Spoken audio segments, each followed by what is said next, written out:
Halo, Assalamualaikum warahmatullahi wabarakatuh. Kawan-kawan semua, insan pengadaan di seluruh Indonesia. Berjumpa lagi dengan aku Syarif Rahman, dengan Arif.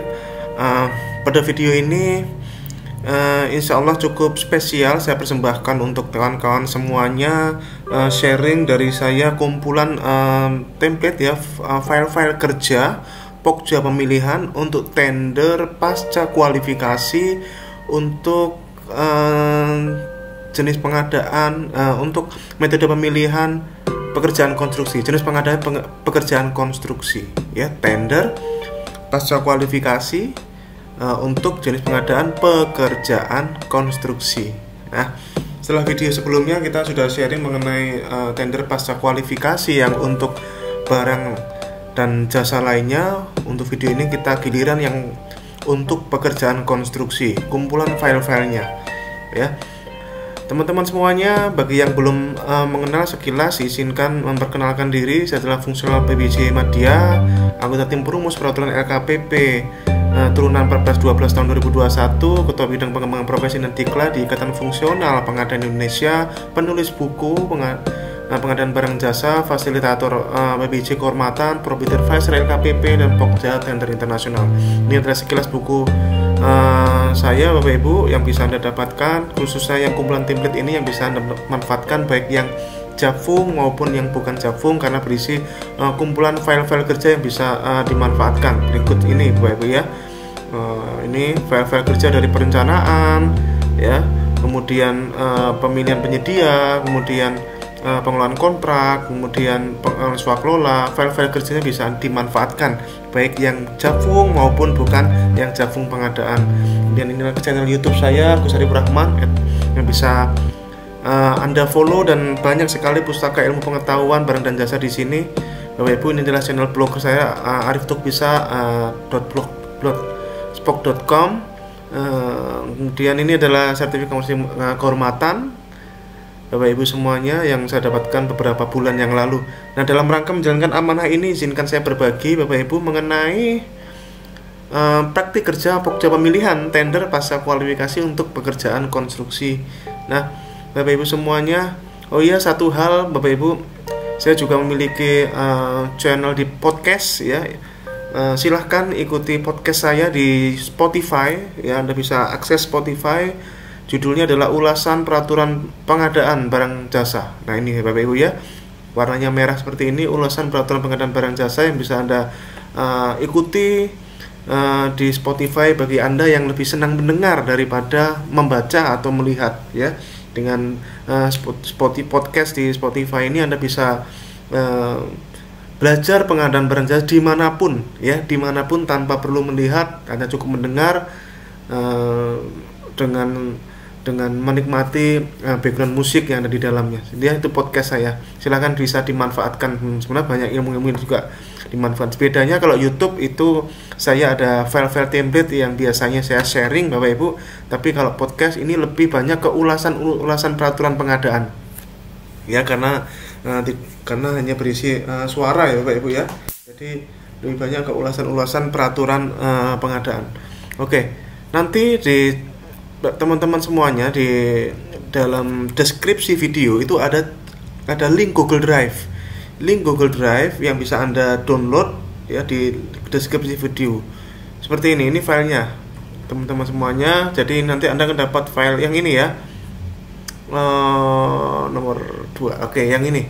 Ini adalah file-file yang akan Anda dapatkan nanti teman-teman semuanya. Ada berapa file ini ya? Banyak. Lumayan ya. 25 item ya, satu folder lengkap ya, dari apa namanya, dari checklist ya, cover sampai nanti laporan hasil tender ya untuk pekerjaan konstruksi. Teman-teman semuanya, di sini bagian pertama, di sini ada folder dokumen persiapan pengadaan yang tidak kita bahas lagi ya, karena ada sudah ada video tersendiri yang membahas ini. Yang penting pastikan struktur spesifikasi teknisnya sesuai dengan ini. Yang penting itu Bapak Ibu.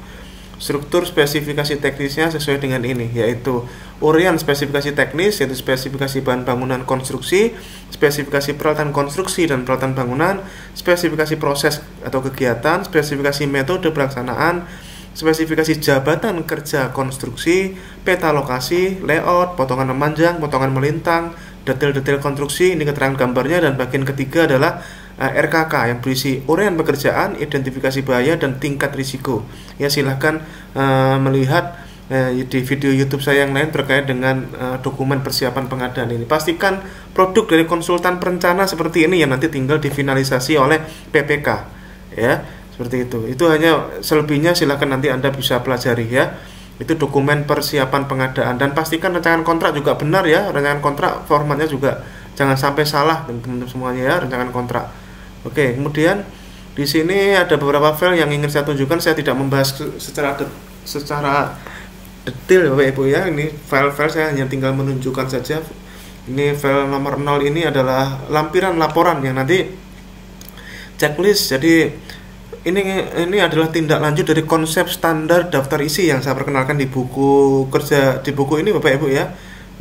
Di buku ini ada saya memperkenalkan konsep standar daftar isi di kedua buku ini. Jadi dimana tata urutan pengarsipan dokumen pengadaan barang jasa teman-teman semuanya. Jadi seperti ini, mulai dari 3 bagian besar ya, dari bawah ke atas cara bacanya ya. Dari numpuk dari bawah ke atas itu seperti ini. Dokumen persiapan pengadaan, dokumen penawaran. Dokumen penawaran ini saran saya adalah Anda cetak sendiri dari Apindo. Ya, cetak sendiri dari Apindo file yang dari Pokja, bukan yang basah yang dari pemenang, dari penyedia, bukan. Karena pengadaan kita adalah pengadaan secara elektronik, yang otentik adalah yang diupload di Apindo. Ya, daripada nanti ternyata yang diberikan itu keselip salah ya. Ya, saya sudah mengalami beberapa kasus seperti itu Bapak Ibu ya. Nah, ternyata yang diberikan ke PPK yang basah itu ternyata berbeda, ada perbedaan dengan yang diupload di Apindo. Sangat fatal. Lebih baiknya, lebih aman adalah yang diupload di Apindo ya. Kemudian harganya tentunya menggunakan harga yang terkoreksi seperti itu. Kemudian di atas ini adalah kumpulan tata urutannya. Silahkan ini anda pelajari konsep standar daftar isi ini Bapak Ibu semuanya. Kemudian ini juga ada file daftar hadir. Pastikan semua ada daftar hadir ya teman-teman Pokja ya. Ini adalah contoh, Anda bisa pakai dengan link Zoho ya. Dengan sekarang kan lebih banyak daring. Ini bisa digunakan dengan link Zoho juga bisa dibikin. Kemudian dokumentasi, lembar dokumentasi ini penting teman-teman semuanya ya. Barusan minggu lalu Pokja saya diperiksa oleh Bareskrim Polda Metro, dan Anda tahu bagian yang menyelamatkan kami adalah foto ini Bapak Ibu, foto-foto ini. Siapa yang ada di situ ya, seperti itu. Foto KTP itu biasakan diminta Bapak Ibu ya. Foto terutama ini penting sekali Bapak Ibu ya. Kemudian ini adalah konsep standar daftar isi untuk dokumen Pokja yang tadi yang sudah kita bahas tadi di sini ya. Checklist pastikan kalau perlu ini bikin aplikasinya ya, semua ada dokumen scan-nya. Kemudian begitu lengkap maka aplikasi akan bilang bahwa dokumen siap audit atau dokumen siap periksa. Nah, seperti itu. Misalnya seperti itu ya. Jadi ini sangat penting Bapak Ibu, karena kalau kita di depan aparat penegak hukum atau di depan auditor, dokumen itu nomor 1 Bapak Ibu. Dokumen itu nomor 1. Diakui atau tidak, memang beginilah kita masih negaranya. Belum bisa 100% elektronik. Pengennya semuanya nggak pakai begini-begini Bapak Ibu. Semuanya serba elektronik. Tapi apa boleh buat? Mungkin masih 5 tahun, 10 tahun ke depan masih seperti ini mungkin Bapak Ibu. Kita nikmati saja. Yang jelas kalau kita diperiksa, yang akan menjadi penentu kita benar atau salah justru adalah apa yang ada di file-file yang kita punya, baik file scan atau maupun file hard copy. Makanya ini jangan diabaikan ya, jangan diabaikan Bapak Ibu. Cover ya, cover seperti ini biasa Bapak Ibu ya, cover. Kemudian review. Nah, review di sini ada dokumen review. Silahkan nanti Anda lihat video saya mengenai review ya, format baru yang sudah versi Perlem 12 Bapak Ibu ya. Versi Perlem 12 sudah ada bunyinya begini, ini berarti sudah saya perbarui Bapak Ibu. Silahkan ya, silahkan. Ini tidak kita bahas secara khusus ya. Oke, kemudian di sini ini ada review lagi kalau misalkan addendum revisi dokumen pemilihan. Jadi kalau terjadi addendum dokumen pemilihan, lakukan review lagi. Cuma reviewnya lebih sederhana, cuma begini aja. segala ketentuan hasil review di luar tersebut di bawah ini dinyatakan dan disepakati tetap. Ya, kemudian diceritakan semula apa, menjadi apa, alasannya apa. Entah itu dari Pokja maupun dari PPK, tergantung kondisinya. Yang penting semula menjadi alasan dituangkan, dan kemudian dokumen semula menjadi ini, yang ini dua kolom kiri ini dituangkan di halaman 2 dokumen pemilihan.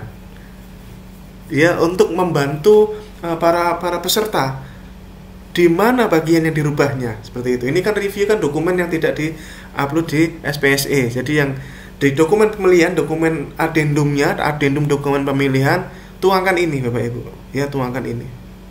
Seperti itu ya. Kemudian ini disampaikan Pokja telah melakukan klarifikasi dan menyatakan memastikan segala macam perubahan pada DPP revisi tetap mengacu pada prinsip pengadaan, tidak mengarah ke penyedia tertentu, serta menjaga etika pengadaannya. Karena memang ya faktanya juga banyak adendum ini menjadi modus ya untuk memasukkan hal-hal tertentu yang ujung-ujungnya mengarah ke mengarah ke penyedia tertentu ya, seperti itu. Nah, ini jangan Bapak Ibu ya, kita sudah Bapak Ibu pemilihan itu kita jadikan seperti mesin saja. Bapak Ibu kalau mau mengontrol kualitasnya itu di perencanaan pengadaan dan di pengendalian kontrak. Itu Bapak Ibu cara mengontrol kualitasnya. Disitulah pemerintah LKPP memberikan keleluasaan Bapak Ibu untuk men-setting suatu standar kualitas untuk value for money Bapak Ibu. Tapi di pemilihannya biarkan seperti mesin Bapak Ibu, biarkan seperti mesin. Nah, ini adalah pekerjaan konstruksi. Yang perlu Anda tahu tentang pekerjaan konstruksi, bagi Anda yang belum tahu, bahwa persyaratan teknis dan persyaratan kualifikasi sudah ditentukan oleh Peraturan LKPP nomor 12 tahun 2021 di lampiran 2 dan di lampiran 5 Bapak Ibu. Ya. Di lampiran 2, di lampiran 5 MDP-nya, terutama di lampiran 2 pedomannya. Bapak Ibu. Memang boleh diadakan persyaratan tambahan, tapi saya tetap lebih memilih persyaratan tambahan, tidak menambah persyaratan, karena seperti yang saya ungkapkan di video sebelumnya Bapak Ibu, menambah syarat itu bukan merubah syarat. Jadi menambah syarat tidak boleh bertentangan dengan apa yang sudah diatur di Perlem 12. Tidak boleh bertentangan dengan apa yang sudah diatur di pedomannya. Sudah, kita mending mencari aman saja. Kita jadikan mesin aja. Kan sekali lagi kualitasnya ada di kontrolnya, ada di perencanaan dan pengendalian kontrak. Oke, ini review jadi Pak perhatikan ini review. Kalau ini review yang pertama, kalau ini review yang berikutnya kalau terjadi dokumen adendum dokumen pemilihan ya. Ini undangan reviewnya Bapak Ibu biasa, undangan review biasa seperti ini, undangan review. Nah, kemudian ini setelah direview maka persiapan tayang kan. Nah, persiapan tayang di sini ada checklistnya. Nah, silahkan diperiksa Bapak Ibu checklist ini. Bagi yang sudah pengalaman mungkin nggak memerlukan checklist ini mungkin Bapak Ibu. Tapi bagi yang baru ya, bagi yang baru atau masih belajar Bapak Ibu, checklist ini akan sangat membantu untuk meminimalisir kesalahan-kesalahan di dalam SPSE. Karena bagaimanapun, apalagi ini masih pakai 4.4 ya, pada saat video ini direkam. Belum ada 4.5 yang sekarang sedang proses dikembangkan oleh teman-teman LKPP. Nah, Bapak Ibu, SPSE Anda harus mengikuti dokumen pemilihannya. Ya. Aturan ikut aplikasi atau aplikasi ikut aturan. Maka yang benar adalah aplikasi ikut aturan. Jadi kalau ada bunyi-bunyi tertentu di aplikasi yang tidak sesuai dengan Perlem 12 ya jangan diikuti ya, seperti contohnya SKN ya, kualifikasi kemampuan keuangan misalnya, seperti itu. Kemudian pengalaman kan nggak ada tulisannya untuk dikecualikan. Oh, sudah ada ya pengalaman. Kemudian hal-hal KSWP itu kan juga belum ada di 4.4. Nah, itu ditambahkan ya. Sekali lagi, aplikasi yang ikut aturan, bukan aturan ikut aplikasi. Maka checklist ini insya Allah akan menjadi fungsi kontrol ya Bapak Ibu ya. Silakan dimanfaatkan. Nah, kemudian ini teman-teman semuanya, dokumen pemilihan. Di sini dokumen pemilihan saya ambil dari lampiran 5.5 untuk tender cepat. Jadi ini kalau yang tender cepat ya Bapak Ibu, 5.18, 5.19 ya. Ada sebenarnya 5.17 ini gabungan ya, kontrak jenis gabungan juga ada. Ini saya kopikan sekalian deh ya, mumpung ingat ya. 5.17. Nah, ini dia 5.17, saya tambahkan di sini ya Bapak Ibu ya. Nanti saya tinggal tambahkan. Oke. Nah, ini dia. Jadi ada 5.5 untuk tender cepat. Teman-teman semuanya silahkan dipelajari tender cepat ini. Tender cepat konstruksi ini yang perlu Anda tahu adalah ditambahkan mekanisme evaluasi kewajaran harga di sini. Evaluasi kewajaran harga. Nah, di sini ya. Ini saya kewajaran. Nah, ini dia evaluasi kewajaran harga. Cuma memang mekanisme cukup unik ya, dilakukannya pada saat penetapan pemenang. Ya sudah diikuti saja Bapak Ibu pada saat penetapan pemenang. Berarti ini kan sebelum penetapan pemenang dilakukan evaluasi kewajaran harga bagi yang harganya banting di bawah 80%. Dan ini hanya ada di konstruksi. Ini luar biasanya. Makanya itu saya sangat merekomendasikan sekali pekerjaan konstruksi ini untuk bisa dilakukan tender cepat asalkan bahan bangunannya sebut merek, komponen-komponen barangnya ya, seperti toiletnya, keramik itu sebut merek semua. Bapak Ibu, sebut merek semua. Ya, sepanjang yang saya tahu Bapak Ibu, kalau semua detail semua Bapak Ibu, semua detail, metodenya detail, kemudian bahan-bahan sebutan merek, sangat sulit ya ditembus di bawah 80%, sangat sulit. Ya.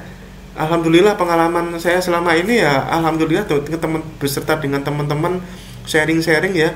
Kalau sudah semuanya detail, merek-mereknya detail, itu jarang ya sampai tembus di bawah 80%. Yang tembus 80% itu karena tidak detail ya, merek-mereknya tidak disebutkan sehingga penyedia itu akan nyari bahan-bahan bangunan yang murah ya, supaya bisa menang gitu ya, supaya bisa menang. Nah, seperti itu. Keramiknya juga keramik yang murah gitu ya. Seperti itu. Ya, oke, Bapak Ibu. Ya, tapi ini setidaknya ada kontrolnya kan lumayan ya, tender cepat konstruksi. Kemudian 17, 18, 19, 17 ini kontrak gabungan. 18 ini kontrak lamsam, 19 ini kontrak harga satuan. Bedanya apa? Gabungan. Jadi kalau gabungan ini adalah tentunya gabungan lamsam dan harga satuan. Kalau kontrak lamsam ini namanya daftar keluaran. Daftar keluaran. Jadi koreksinya adalah koreksi volume doang ya, koreksi volume doang dan seperti itu. Nah, kemudian kalau harga satuan ini adalah daftar kuantitas. Bapak Ibu, ya daftar kuantitas. Kalau saya sih lebih senang kontraknya lamsam ya. Ya, kontraknya lamsam. Karena apa? Karena coba saya tanya Bapak Ibu semuanya, kalau Anda bangun rumah sendiri, lebih suka harga harian atau harga borongan? Lebih suka harga harian atau harga borongan Bapak Ibu? Insya Allah sih mayoritas kita akan lebih suka harga borongan. Walaupun mungkin lebih mahal ya, mungkin ya. Tapi itu lebih tenang Bapak Ibu. Kita tinggal tagih standar kualitas minimalnya, kinerjanya. Seperti itu. Nah, itu kita nanti Anda bisa bahas ya. Kita silakan dipelajari IKP. Saya cuma ingin Bapak Ibu membacakan sekilas IKP yang nomor evaluasi Bapak Ibu. Cara mengevaluasi aja saya bacakan Bapak Ibu. Nanti juga akan saya jadikan di podcast juga ya, ada di podcast cara evaluasi ini teman-teman semuanya. Saya ingin bacakan aja ya evaluasi ini jadi dimulai dari evaluasi administrasi Bapak Ibu. Jadi kalau mengevaluasi pastikan ini ada ini Bapak Ibu ya, kalau evaluasi ada ininya. Nah ini ya, evaluasi administrasi meliputi pemeriksaan kelengkapan dokumen penawaran ya, seperti ini ya, jaminan penawaran dan seterusnya. Kita ke ini ya, nama Pokja yang menerima jaminan penawaran dan seterusnya, ini jaminan ya. Pokja dapat melakukan klarifikasi atau konfirmasi secara tertulis terhadap hal yang kurang jelas dan meragukan, namun tidak boleh mengubah substansi. Evaluasi administrasi menghasilkan dua kesimpulan, yaitu memenuhi atau tidak memenuhi. Peserta yang memenuhi maka dilanjutkan evaluasi teknis. Jadi itu ya, administrasi dilanjut ke evaluasi teknis. Ya, apabila dari 3 penawaran terendah ada yang tidak memenuhi persyaratan administrasi, maka Pokja pemilihan melakukan evaluasi administrasi terhadap penawar terendah berikutnya. Jadi kalau meriksa evaluasi itu 3-3 ya. Jadi kalau nawar 10 jangan semua 10-10-nya dievaluasi, 3-3 Bapak Ibu. Ya, apabila hanya ada satu atau dua peserta yang memenuhi administrasi, maka tetap dilanjutkan. Ya, apabila nggak ada ya sudah gagal. Nah, evaluasi teknis, apabila evaluasi teknis dilakukan terhadap peserta yang memenuhi persyaratan administrasi. Ini sekaligus sering untuk menjawab sanggah ya. Kami evaluasi teknis sudah merasa benar, tidak ada yang salah, tapi kenapa digugurkan?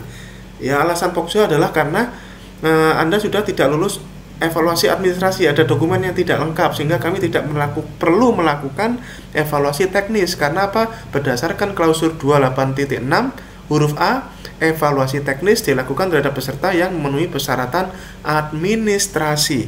Dan ini berlangsung terus-terusnya nanti sampai pembuktian kualifikasi. Terus berurutan, Bapak Ibu. Jadi IKP ini nomor 2 klausul 28 dibuat berurutan.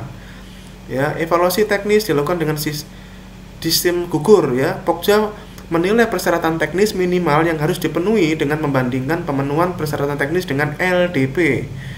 Ya, penawaran dinyatakan memenuhi persyaratan teknis dalam LDP bila, nah ini ya, metode sekali lagi hanya untuk besar ya, hanya untuk besar yang di atas 50 miliar. Bapak Ibu, memenuhi persyaratan substantif yang ditetapkan dalam dokumen pemilihan dan diyakini menggambarkan penguasaan dalam menyelesaikan pekerjaan utama sesuai dengan yang disyaratkan di dalam LDP. Yaitu apa saja itu? Yaitu urutan pekerjaan dari awal sampai akhir secara garis besar, dan uraian cara kerja dari masing-masing jenis pekerjaan utama, kesesuaian antara metode dengan alat yang ditawarkan, kesesuaian antara metode dengan volume pekerjaan yang disyaratkan, metode dengan volume yang disyaratkan. Teman-teman, 3 hal ini yang diperiksa. Sekali lagi, ini hanya untuk besar, hanya untuk kualifikasi besar, Bapak Ibu. Ya, penilaian metode pelaksanaan tidak mengevaluasi job mix, rincian, campuran, komposisi material dari jenis pekerjaan. Perhatikan ini. Ini juga teman-teman para pelaku usaha, Bapak Ibu, kalau Anda digugurkan dengan alasan yang terkait ini, sanggah. Ya. Video pembelajaran ini, video YouTube ini tidak hanya untuk teman-teman Pokja pemilihan, tapi 2 sisi Bapak Ibu, karena saya sering sampaikan value for money itu hanya bisa dijangkau, hanya bisa dilakukan, tercapai apabila 2 sisi itu berjalan dengan baik, Bapak Ibu, itikadnya dan prosedurnya, yaitu dari sisi pemerintah dan dari sisi pelaku usaha. Tanpa pelaku usaha, pemerintah tidak ada apa-apanya, Bapak Ibu, pun sebaliknya. Tanpa pemerintah, pelaku usaha mungkin akan kesulitan mencari omset terkait dengan pekerjaan konstruksi. Jadi memang simbiosis mutualisme, Bapak Ibu. Ini perhatikan benar-benar penting, ya. Perhatikan benar-benar penting. Aduh, keloncat ini, bentar.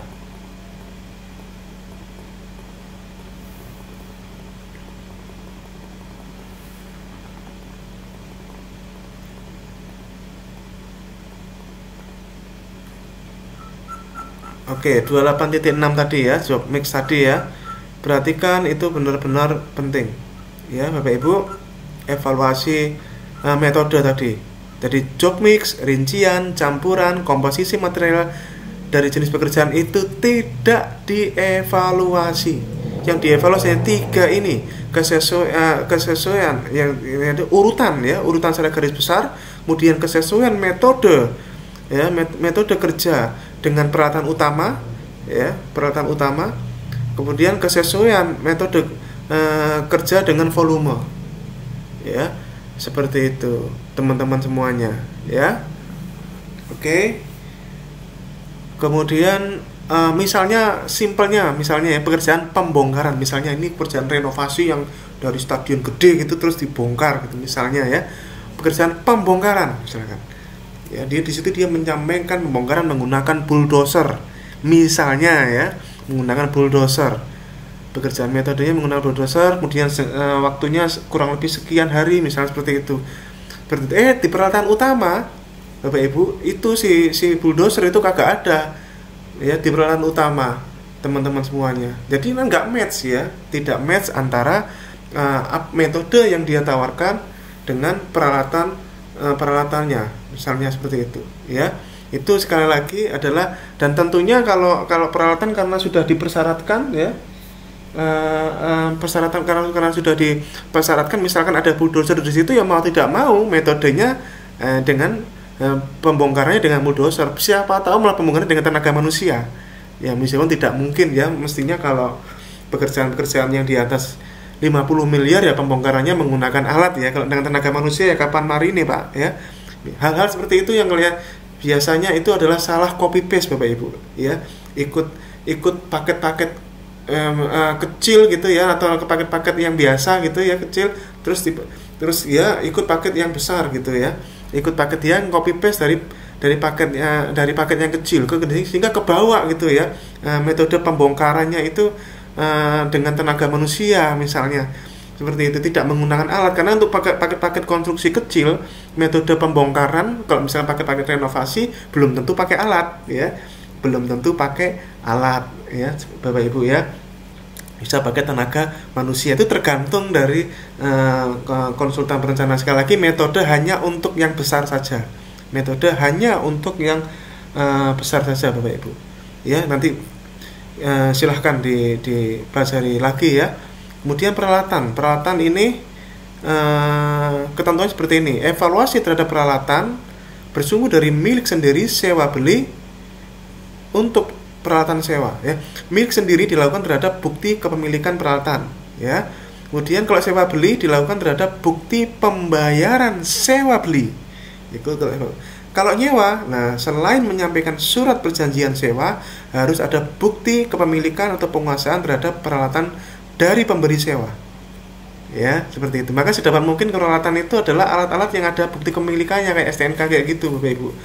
Jangan mempersyaratkan yang nggak penting-penting amat, yang sebenarnya misalnya mempersyaratkan scaffolding, nah kayak gitu, itu kan agak lucu ya Bapak Ibu ya, kan ada yang seperti itu ya.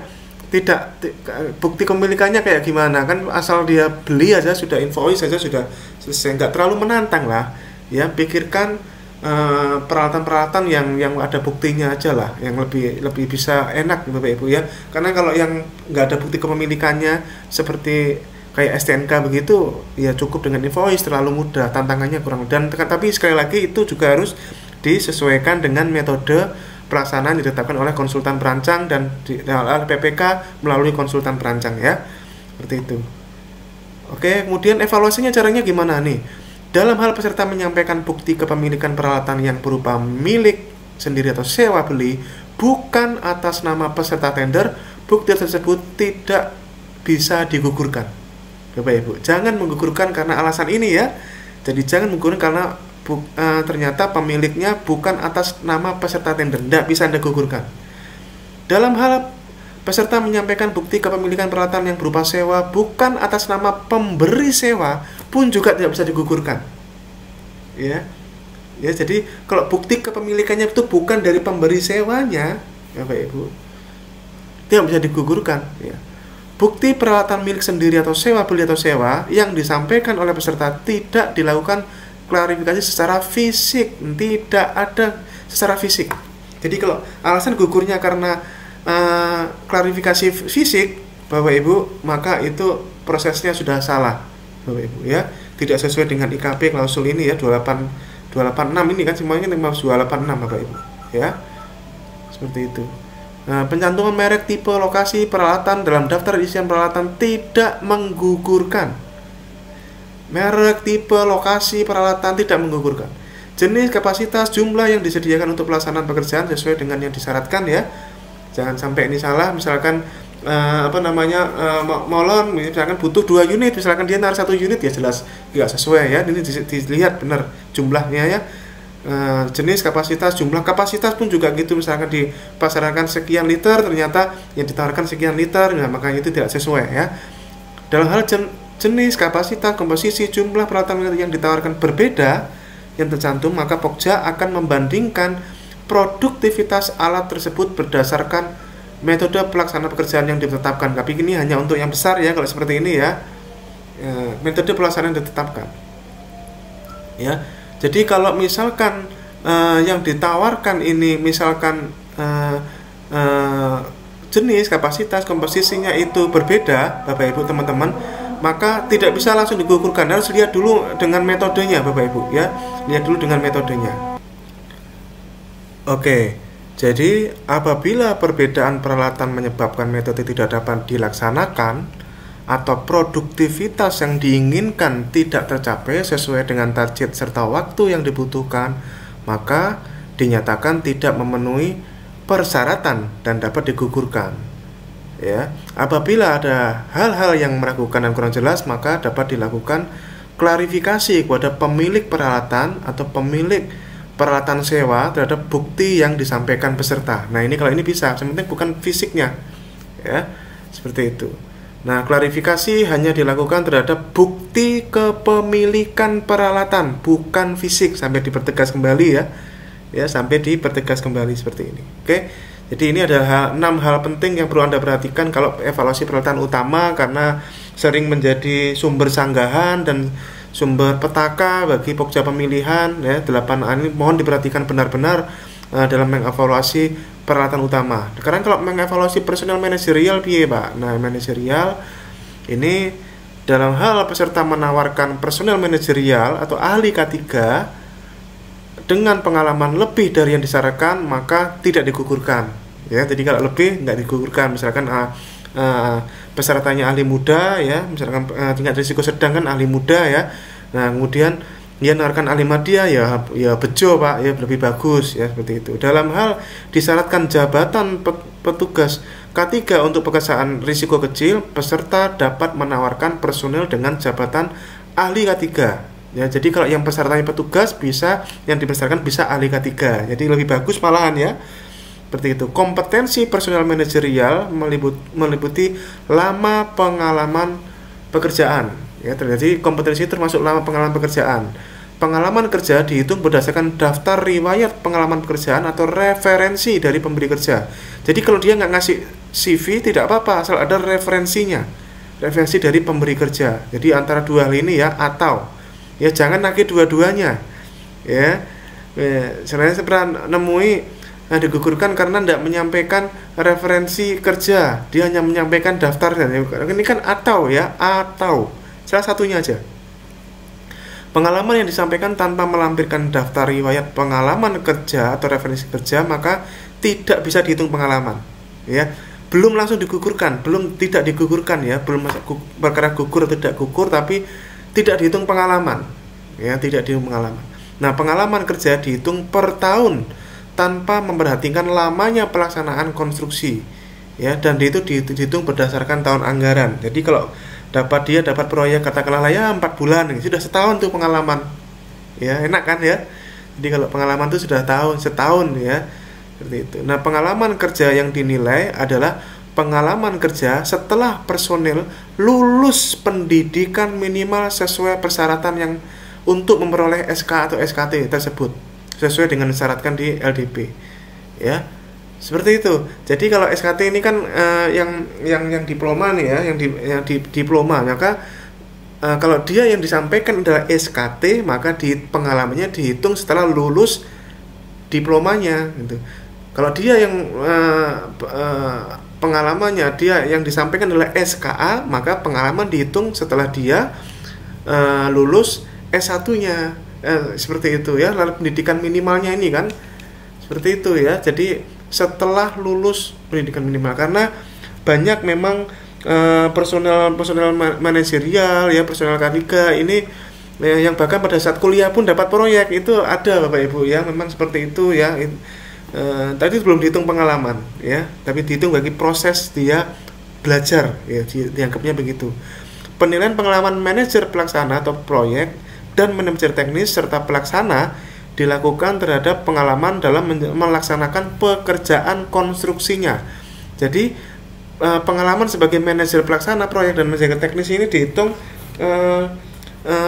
untuk pengalaman yang pekerjaan konstruksi. Jadi kalau pengalaman dia itu jasa konsultan nggak dihitung, Pak. Gitu ya. Jasa konsultan tidak dihitung, teman-teman semuanya. Ya. Jadi yang pekerjaan konstruksi yang dihitung pengalamannya.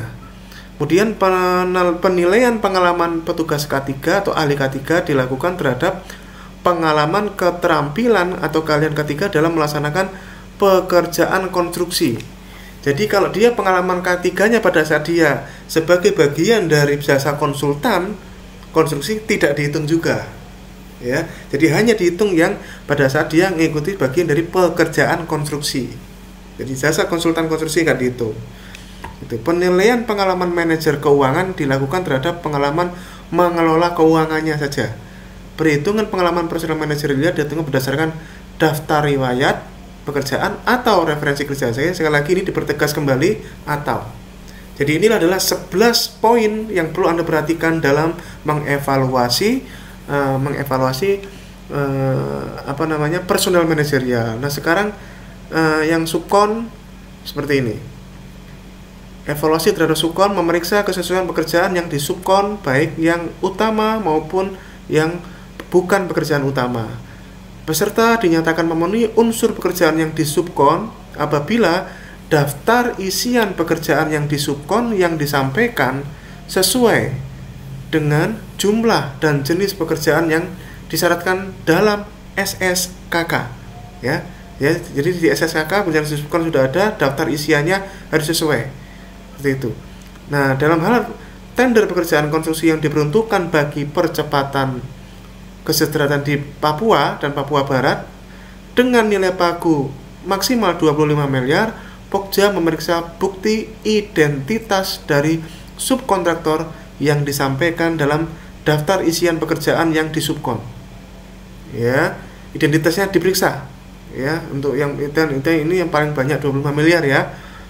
Kemudian dalam hal tender pekerjaan konstruksi yang diperuntukkan bagi untuk Papua dan Papua Barat paling sedikit di atas 25 miliar, maka selain memenuhi ketentuan identitas tadi, Pokja memeriksa bukti identitas dari subkon yang disampaikan dalam daftar isian pekerjaan yang di subkon. Ya, seperti itu kurang lebih ya. Kemudian itu tadi mengenai subkon ya. Kemudian yang terakhir nih RKK. RKK ini Bapak Ibu pada prinsipnya sebenarnya RKK ini dokumen yang cenderung copy paste kok ya. Cenderung copy paste ya mirip lah ya, kan tabelnya pun juga sudah ada, tinggal diisi ya, kemudian isiannya pun juga dia tinggal copy paste karena juga isian tidak dievaluasi. Jadi ini kelulusannya adalah dia memenuhi persyaratan yang tercantum dalam LDP, yaitu apa? Elemen SMKK-nya, kepemimpinan dan partisipasi pekerja dalam keselamatan konstruksi. Kemudian perencanaan keselamatan konstruksi, ada perencanaan ini ada uraian pekerjaan, kemudian ada manajemen risiko dan rencana tindakan seperti ini ya. Kemudian bagian C-nya dukungan keselamatan konstruksi, operasi keselamatan konstruksi, evaluasi kinerja keselamatan konstruksi. Jadi ada 5 elemen SMKK, yaitu kepemimpinan dan partisipasi pekerja, kemudian perencanaan K3, kemudian dukungan keselamatan konstruksi, 4 operasi keselamatan konstruksi, 5 evaluasi kinerja keselamatan konstruksi. Itu adalah elemen SMKK. Selain elemen SMKK, maka dia juga harus menyampaikan fakta komitmen yang ditandatangani oleh pimpinan tertinggi perusahaan penyedia jasa. Pimpinan tertinggi penyedia jasa. Nah, cara evaluasinya begini, ini diperhatikan benar. Peserta dinyatakan memenuhi elemen kepemimpinan dan partisipasi pekerja bila menyampaikan fakta komitmen yang berisi 7 persyaratan komitmen keselamatan konstruksi, yang ada 7 item itu ya, fakta komitmen ya, dan nama paket sesuai dengan nama paket pekerjaan yang ditenderkan. Jadi kalau nama paketnya tidak sesuai, gugur Bapak Ibu. Jadi memang ini sengaja, ini bagian yang ini dianggap adalah bagian yang substansi Bapak Ibu. Karena bila terjadi kecelakaan kerja, maka kalau nama paketnya saja berbeda secara hukum, maka legitimasinya kalau misalkan menuntut terkait dengan asuransi atau terkait dengan tindak lanjut pemeriksaan kasus kalau terjadi kecelakaan kerja ya, ini akan sangat lemah Bapak Ibu. Maka oleh karena itulah nama paket kalau salah di fakta komitmen gugur Bapak Ibu, karena ini dan ya, perhatikan ini. Kemudian peserta dinyatakan memenuhi elemen perencanaan keselamatan konstruksi apabila dia menyampaikan tabel B1. Tabel B1. Ya, tabel B1 yaitu terkait identifikasi bahaya, penilaian risiko, pengendalian dan peluang. Dan tabel B2-nya rencana tindakan, sasaran khusus, program yang memenuhi ketentuannya berikut ini. Kolom uraian pekerjaan dan identifikasi bahaya diisi sesuai dengan yang disyaratkan di LDP. Jadi tidak perlu penyedia itu ngisi semuanya, cukup yang di LDP itu kan cuma satu ya, di LDP cuma satu yang tingkat risikonya paling tinggi, nah itu yang diisi kolom-kolom yang. Kolom lain telah diisi, kecuali kolom keterangan tidak wajib diisi dan isian tidak dievaluasi. Oke. Nah, kemudian peserta dinyatakan memenuhi elemen dukungan keselamatan konstruksi apabila menyampaikan penjelasan salah satu sub elemen dari elemen dukungan keselamatan konstruksi. Isian tidak dievaluasi ya. Jadi kalau salah satu sub elemen dari elemen dukungan keselamatan konstruksi itu sudah disampaikan, sudah lulus Bapak Ibu ya, isian tidak dievaluasi. Atau dia menyampaikan tabel jadwal program komunikasi yang telah diisi ya, isian tidak dievaluasi ya. Jadi biasanya sih dua-duanya disampaikan, tapi kalau salah satunya saja sudah cukup. Kemudian peserta dinyatakan memenuhi elemen operasi keselamatan konstruksi bila menyampaikan penjelasan salah satunya saja sub elemen dari elemen operasi keselamatan konstruksi, atau dia mengisi tabel GSA, Job Safety Analysis. Tabel GSA dia isi sudah cukup, isian tidak dievaluasi ya. Nah, kemudian peserta dinyatakan memenuhi elemen evaluasi kinerja keselamatan konstruksi bila menyampaikan penjelasan salah satunya saja dari sub elemen evaluasi kinerja keselamatan konstruksi ya, isian tidak dievaluasi tetap, atau dia menyampaikan jadwal inspeksi dan audit yang telah diisi, isian tidak dievaluasi. Nah, seperti itu. Atau ya, ini kata sambungnya perhatikan, atau fakta komitmen yang belum ditandatangani oleh pimpinan tertinggi tidak menggugurkan. Ya, tidak perlu tanda tangan karena itu pakai SPSE, maka dengan menyampaikan SPSE sebenarnya dia sudah bertanda tangan secara elektronik, secara digital, terikat dengan Undang-Undang ITE, Bapak Ibu. Itulah makanya tidak menggugurkan maka pakai tanda tangan. Fakta komitmen yang ditandatangani oleh pimpinan tertinggi ditunjukkan dalam rapat persiapan penandatanganan kontrak dan diserahkan pada pejabat penandatanganan kontrak. Ya, nanti pada saat rapat persiapan penandatanganan kontrak. Jadi ini setelah SWBJ kan ada rapat persiapan penandatanganan kontrak nih. Pada saat itulah disampaikan yang namanya fakta komitmen itu, ya. Seperti itu. Nah, dokumen lain yang disyaratkan silahkan ya. Dengan tentuan kriteria evaluasi secara rinci, peserta harus mempertimbangkan persaingan usaha yang sehat dan jangka waktu pemenuhan persyaratan. Ya, seperti itu. Silahkan. Kalau ini saya tidak rekomendasi, Bapak Ibu. Sekali lagi peserta tambahan saya tidak rekom. Ya, saya lebih memilih pemilihan itu seperti mesin saja. Kalau kita mau kontrol kualitas value for money di perencanaan, di spek, dan di pengendalian kontrak. Kalau pemilihan kita jadikan mesin saja, Bapak Ibu. Itu lebih safe. Ya, seperti itu. Ini mengatakan dengan dokumen. Kemudian yang perlu kita perhatikan di sini adalah evaluasi kewajaran harga, Bapak Ibu. Di sini saya lampirkan slide dari Mas Fani Duha ya, dari Dirjen Bina Konstruksi, 11 langkah evaluasi kewajaran harga. Ada 11 langkah, Bapak Ibu. Evaluasi kewajaran harga. Ada 11 langkah di sini, teman-teman semuanya. Dan ini perhatikan benar 11 langkah ini, Bapak Ibu. Ini ya 11 langkah, Bapak Ibu, ada 11 langkah evaluasi kewajaran harga, Bapak Ibu. Ini dia ya, 11 langkah. Ini langkah nomor 1, Pokja meminta peserta untuk menyampaikan analisa harga satuan sekurang-kurangnya untuk mata pembelajaran utama MPU saja, Bapak Ibu. Jadi yang perlu diperhatikan di sini adalah MPU. Di sini MPU itu cara menghitungnya adalah seperti ini. MPU. Ya, jadi MPU ini dihitung diurutkan ya, diurutkan Pokja pemilihan. Ini cara menghitung MPU ya.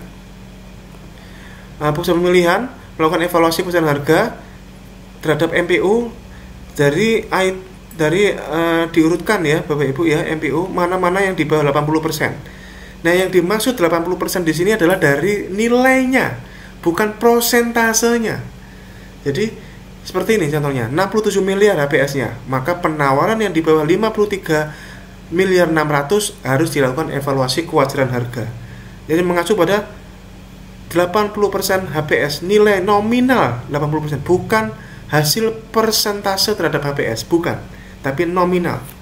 Seperti itu. Nah, kemudian dilakukan ini MPU, mata pembayaran utama. Nah, mata pembayaran utama ini ngambilnya adalah dari yang terbesar sampai terkecil, diurutkan dari nilai yang terbesar. Jadi kita lihat dari nomor mata pembayaran diurutkan dari yang terbesar sampai nemu 80%. Nah, seperti ini contohnya ya. Kalau sudah 80% lebih sedikit, maka inilah Bapak Ibu pekerjaan MPU-nya. Inilah yang dievaluasi. Galian batu, baja tulangan, beton struktur, timbunan biasa, limestone. Ini contohnya seperti ini. Jadi bukan, ini yang disebut dengan mata pembayaran utama, Bapak Ibu. Diurutkan dari yang nilai terbesar sampai nemu 80%-nya di sini. Ya, 80% lebih, disitulah mata pembayaran utama. Nah, ya, seperti itu, dan itulah yang dievaluasi. Dan evaluasi adalah 11 langkah. Dan saran saya adalah libatkan tim ahli, Bapak Ibu. Jangan sendiri. Libatkan teman-teman di PUPR ya, yang paham ini. Karena tidak semua teman-teman di dinas PUPR itu paham loh ya. Ya. Bahkan itu saya informasinya, bahkan itu di Kementerian PUPR sendiri itu kalau evaluasi kewajaran harga itu juga dibantu Bapak Ibu ya, karena ini tidak mudah, apalagi kalau koefisiennya PPK beda dengan koefisiennya penawaran. Wah, puyeng lagi Bapak Ibu. Ada 11 langkah loh, 1, 2, 3 ya, ini 4 ya, 4 klarifikasi masih ya, 5 kemudian seperti ini klarifikasi ya, di sini klarifikasi, di sini 6 seperti ini, masih 6, 7 ya, 8, 9, 10 dan 11 ini. Jika total harga hasil klarifikasi lebih kecil atau sama dengan total harga penawaran, maka harga dinyatakan wajar. Jadi hasil klarifikasi asalkan dia lebih kecil dari total penawarannya wajar. Walaupun tadi pada saat klarifikasi ada bagian-bagian yang tidak wajar. Jadi kalau ada bagian-bagian yang tidak wajar pada saat tahap 11 langkah, 10 langkah sebelumnya tadi, itu belum digugurkan. Jadi kalau ada bagian yang tadi Anda tidak wajar, katakanlah, belum digugurkan, dilihat dulu totalnya. Kalau dia lebih kecil, maka itu tetap dinyatakan wajar. Karena pasti biasanya ada yang wajar, tidak wajar seperti itu ya. Jadi sebelum digugurkan, tunggu sampai 10 langkah dan langkah ke-11 seperti ini. Tapi kalau hasil klarifikasinya lebih besar dari total penawaran, maka dia gugur. Nah, seperti itu. Jadi itu ya, seperti itu. Oke. Jadi silahkan, dan ini ada kertas kerjanya sederhana Bapak Ibu. Saya terima kasih Mas Fani Duha ya, sudah dibantu kertas kerjanya untuk kami semua, untuk Indonesiaku ya. Silahkan dimanfaatkan Bapak Ibu. Bagi yang belum tahu ya, jadi ini file evaluasi kewajaran harga yang bisa teman-teman manfaatkan ya.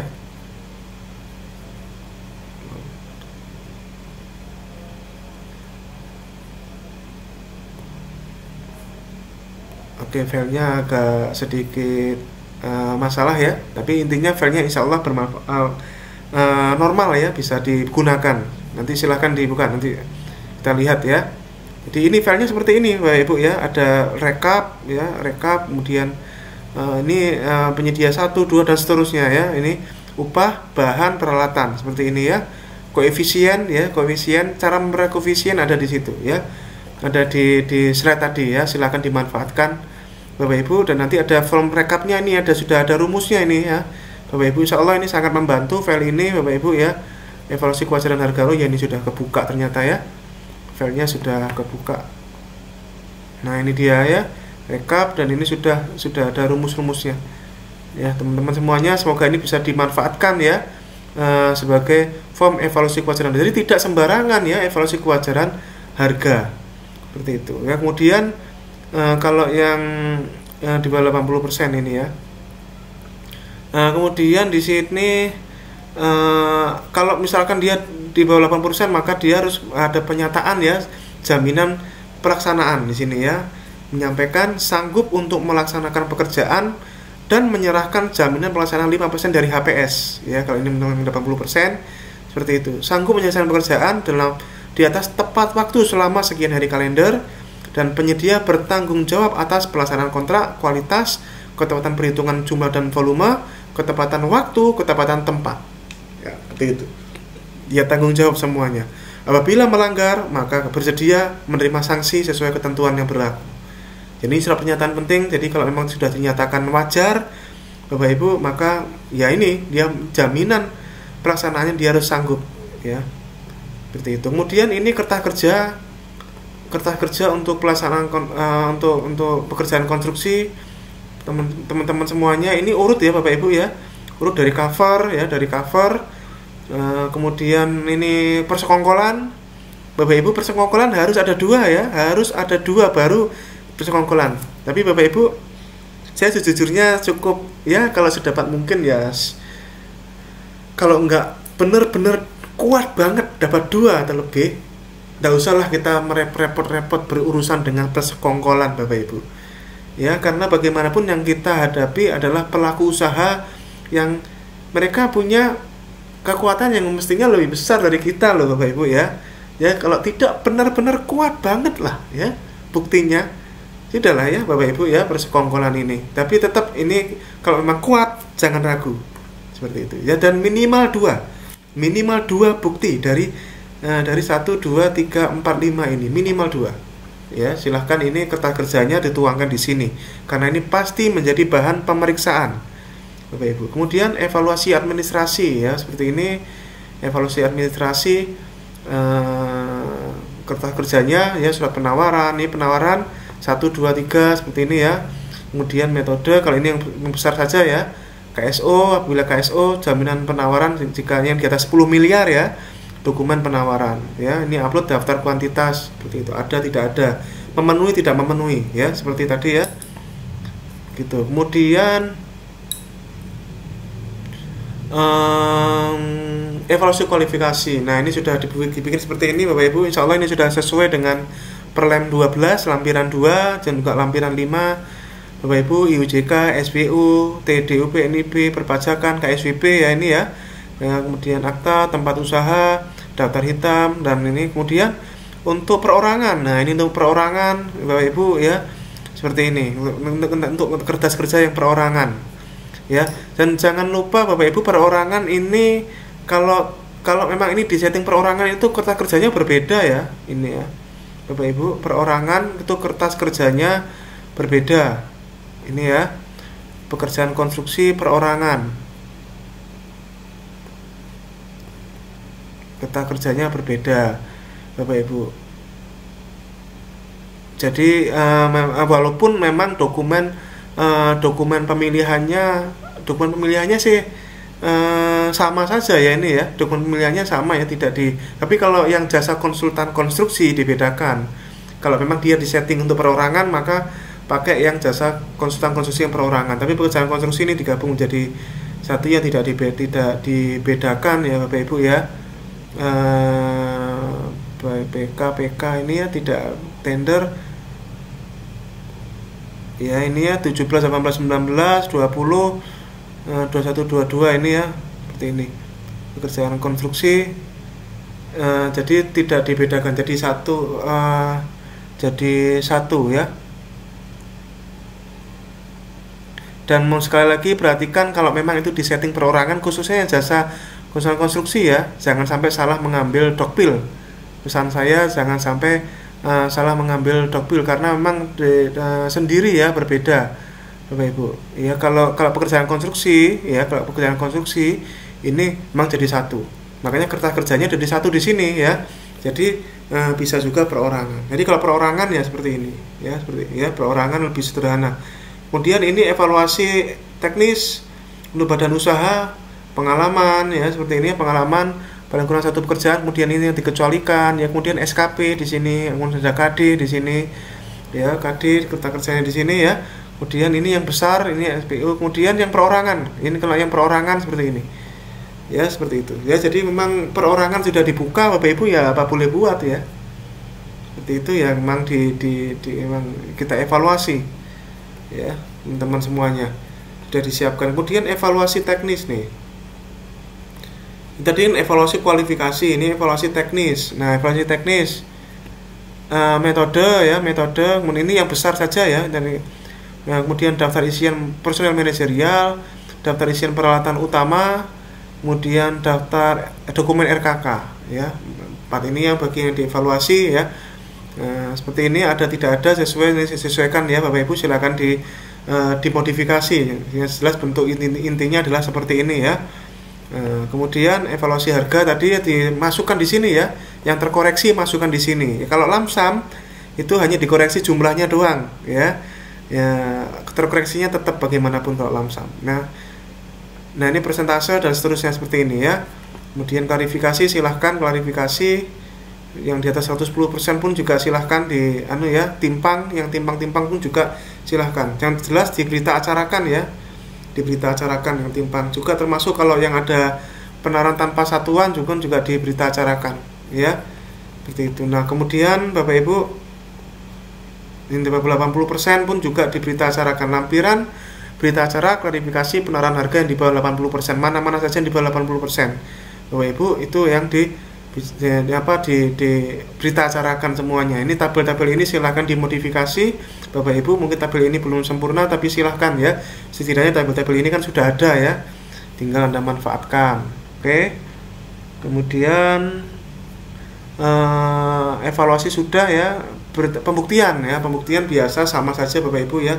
Negosiasi ini kalau yang satu ya, kalau yang masukkan satu ya, seperti itu. Negosiasi kalau yang masukkan satu, kemudian laporan hasil tender seperti biasa aja, laporan hasil tender. Yang penting pastikan Bapak Ibu checklistnya seperti ini ya, lengkap, semuanya ada Bapak Ibu. Proses ini tidak ada yang sempurna, pasti ada kelemahan-kelemahan tertentu. Yang penting Bapak Ibu ini harus lengkap dan jalankan dengan penuh integritas ya. Saya kira seperti itu Bapak Ibu terkait dengan kumpulan ya praktik kerja pokja pemilihan tender pasca kualifikasi untuk pekerjaan konstruksi.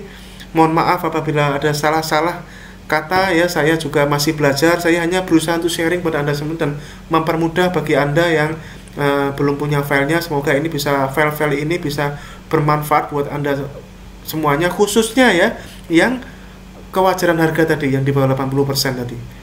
Kalau mau tidak mau 80% Bapak Ibu, pesan saya adalah buat sedetail mungkin spesifikasi konstruksi ini dengan penyebutan merek ya, termasuk komponen-komponen bangunannya.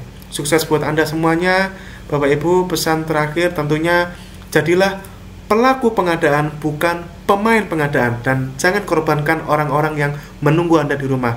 Terima kasih, sukses buat Anda semuanya. Assalamualaikum warahmatullahi wabarakatuh. Salam pengadaan.